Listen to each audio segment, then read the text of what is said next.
Diplomatic passport ಅನ್ನು cancel ಮಾಡಿ ಅಂತ ಹೇಳಿ ಪ್ರಧಾನಮಂತ್ರಿಗಳಿಗೆ ಪತ್ರ ಬರೆದಿದ್ದಾರೆ. ಹಾಗಾಗಿ ನಾವು ಯಾವುದೇ ಕಾರಣಕ್ಕೂ ಅವ್ರನ್ನ ಅಲ್ಲೇ ಅವ್ರು ಇರೋಕ್ಕೂ ಸಾಧ್ಯ ಇಲ್ಲ. ಅವರು ಚೆಂಗನ್ ವೀಸಾದಲ್ಲಿ ಹೋಗಿದ್ದಾರೆ ಹೊರಗಡೆ. ಚೆಂಗನ್ ವೀಸಾ 32-40 ಕಂಟ್ರೀಸಿಗೆ ಅವ್ರು ಹೋಗ್ಬೋದು, ವೀಸಾ ಇಲ್ಲದೆ ಹೋಗ್ಬೋದು. ಅದು ವೀಸಾ ಅಲೋ ಮಾಡುತ್ತೆ. ಒಂದು ದೇಶದಲ್ಲಿ ನೀವು ಇಳಿದ್ರೆ ಇನ್ನು 32-35 ಕಂಟ್ರಿ ಓಡಾಡ್ಕೊಂಡಿರೋದ್ರಲ್ಲಿ ಹೋಗ್ಬೋದು. ಆದ್ರಿಂದ ನಾವು ಅವ್ರನ್ನ ಆದಷ್ಟು ಇಮಿಡಿಯೇಟ್ ಆಗಿ ಕಳಿಸ್ತಕ್ಕಂಥ ಕೆಲಸ ನಾವು ಮಾಡ್ತೀವಿ. ಕೇಂದ್ರ ಸರ್ಕಾರಕ್ಕೂ ಕೂಡ ನಾವು ಈಗಾಗಲೇ ಮನವಿ ಮಾಡಿದ್ದೀವಿ, ಅದೇ ರೀತಿ ಮಾಡ್ತೀವಿ, ಅದೇನು ತೊಂದರೆ ಇಲ್ಲ.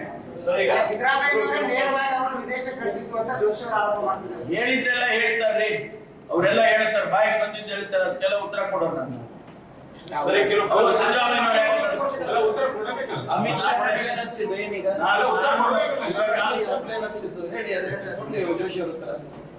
ಸರಿ, ಕೆಲವು ಪ್ರೆಸ್ ರಿಪೋರ್ಟ್ ಪ್ರಕಾರ ಸಂತ್ರಸ್ತೆಯರು ಸಿಐಡಿ ಜೊತೆ ಇದು ಮಾಡ್ತಾ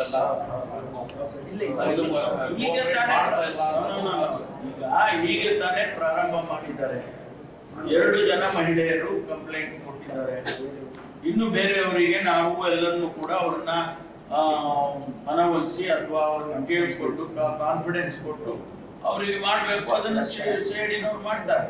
ಸರಿ, ಧೈರ್ಯ ಕೊಡ್ಬೇಕಲ್ಲ ನಾವು ಅವ್ರಿಗೆ.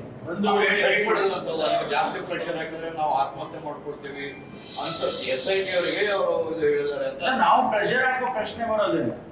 ನಾವು ಯಾರು ಸಿಐಡಿನವರಾಗ್ಲಿ ಅಥವಾ SIT-ನವರಾಗ್ಲಿ ಪ್ರೆಷರ್ ಹಾಕೋ ಪ್ರಶ್ನೆ ಬರೋದು. ಅವ್ರು ಕೊಟ್ರೆ ಮಾತ್ರ, ವಾಲಂಟಿಯರ್ ಆಗಿ ಕೊಟ್ರೆ ಮಾತ್ರ ತಗೊಳ್ತಾರೆ. ಅವ್ರಿಗೆ ರಕ್ಷಣೆ ಕೊಡ್ತಾರೆ, ಅವ್ರ ಕುಟುಂಬದವರಿಗೆ ರಕ್ಷಣೆ ಕೊಡ್ತಾರೆ. ಯಾವ ಕಾರಣಕ್ಕೂ ಕೂಡ ಒತ್ತಡ ಹಾಕೋದಿಲ್ಲ. ನ್ಯೂಸ್ ಫಸ್ಟ್ ನಿರ್ಭೀತಿಯಿಂದ ನಿಮ್ಮ ಪರವಾಗಿ.